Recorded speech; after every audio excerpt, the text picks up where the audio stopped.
Hi. So today I'm going to play Scar Tissue by the Red Hot Chili Peppers.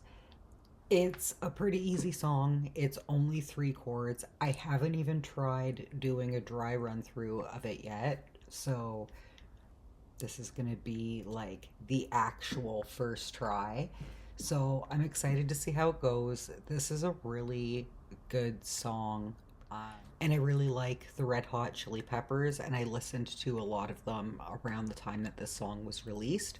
So I'm excited to play it, and we're just gonna see how it goes. Again, it's it looks pretty easy based on the actual progression pattern, so it might sound pretty similar, but we're still gonna give it a try and just see how it goes. So come along for the ride. And I'm gonna try it in stereo piano mode first and see how that goes. If I don't like it, then I'm gonna switch it to grand.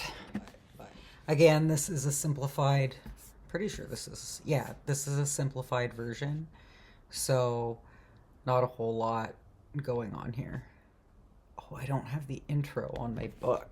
This song is from the Californication album, which I would argue is the best Red Hot Chili Peppers complete album.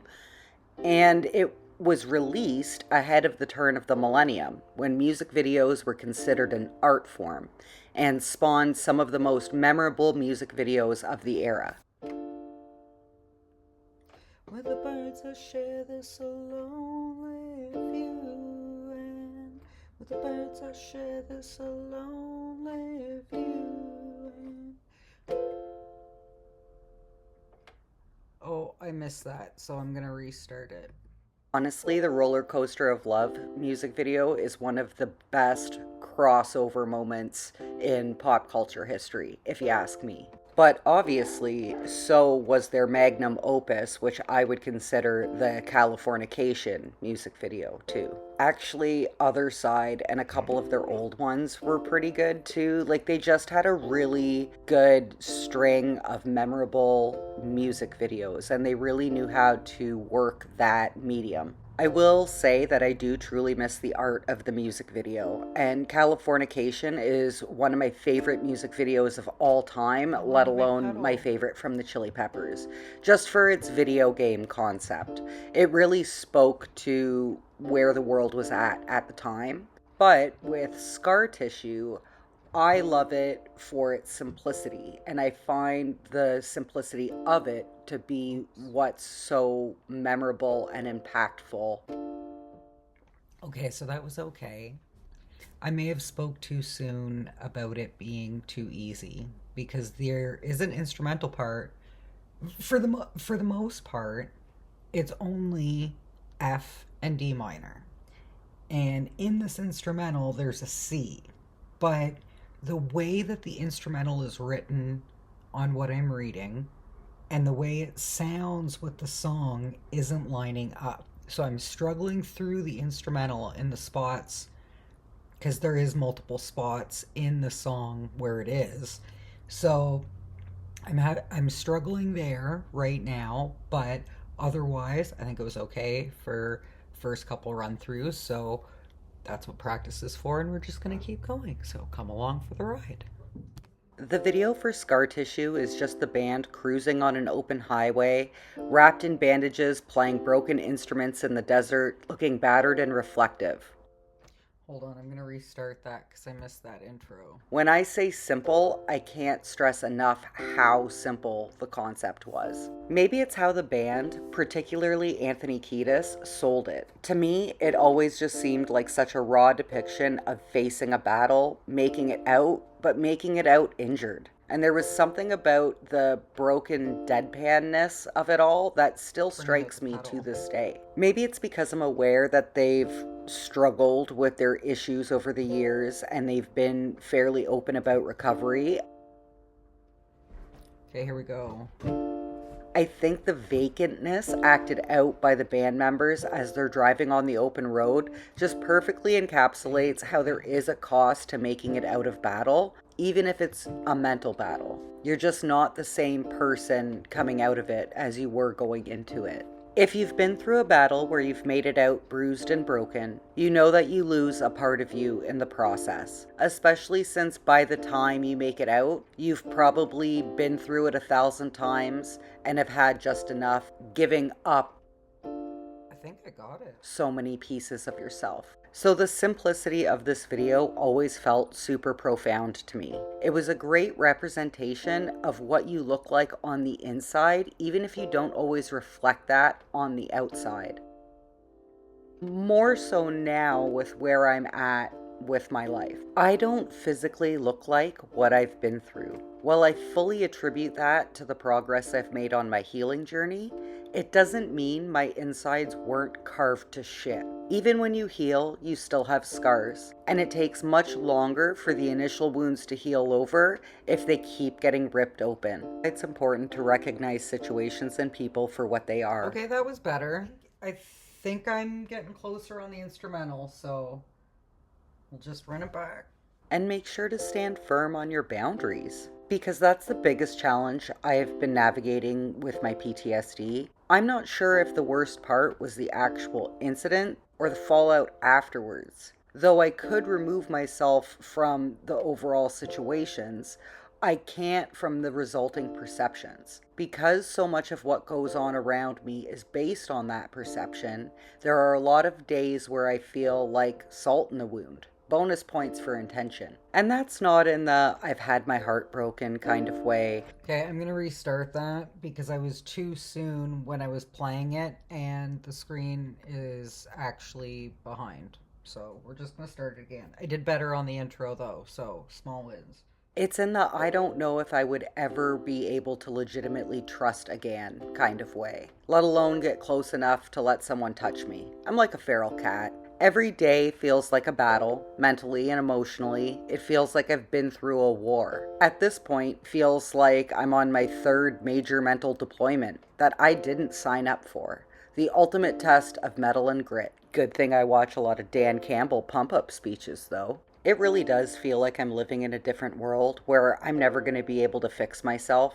Increased exposure is a higher risk of regression to me, and as it is, I already worry if I've accumulated too much scar tissue that I'll never be able to relate to or integrate with regular human beings again. But I also know that there are a lot of people that go through this type of thing, so that's why I think it's important to keep having these conversations about trauma and trauma recovery. I've become one of the most prickly motherfuckers I know. Although to me it's been necessary for survival, I understand that not everybody gets that. But when you have to be in survival mode all the time, there is no real rest, no ability to relax. Not to make excuses, but it's a definite contributor to edginess and maybe what could come across as intense. I was too quick on that. My body has paid a price too, though it's not as physically obvious. And that can be difficult to navigate because there's a tangibility to physical severity. That's why you only hear about the more extreme cases, believe it or not. Many predators don't operate within the realm of tangibility because that's how they skirt consequences.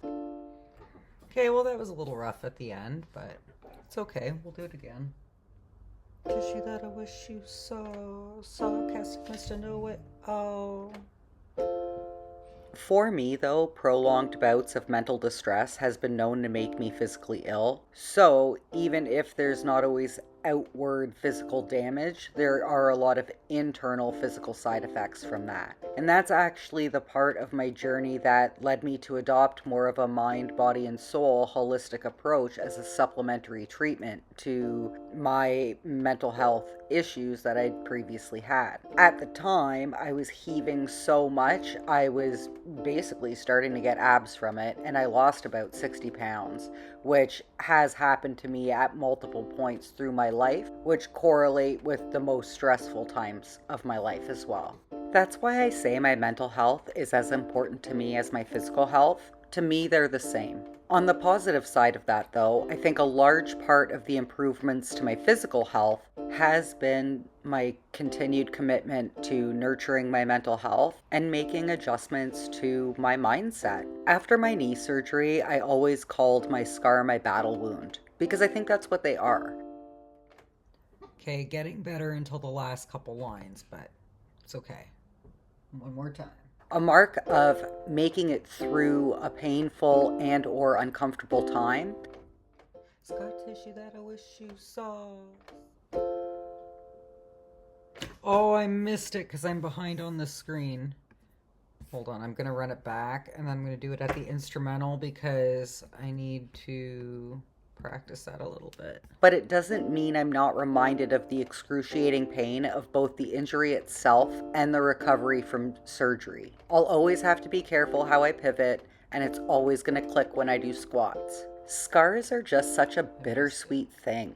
A reminder that you survived, but you'll never fully be the same. There will always be a piece of that moment with you. Maybe it would be more accurate to describe it that we often end up feeling like it's taken a part of us.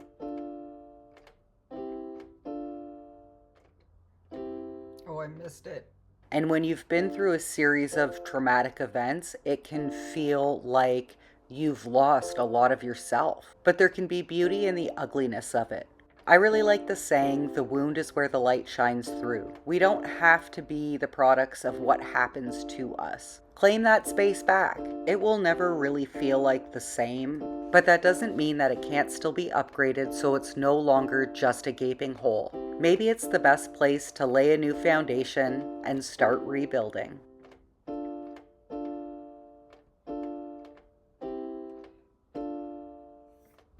Okay, still a little rough on the end instrumental, but that's fine. Scar tissue that I wish you saw. Sarcastic. Cause I was singing.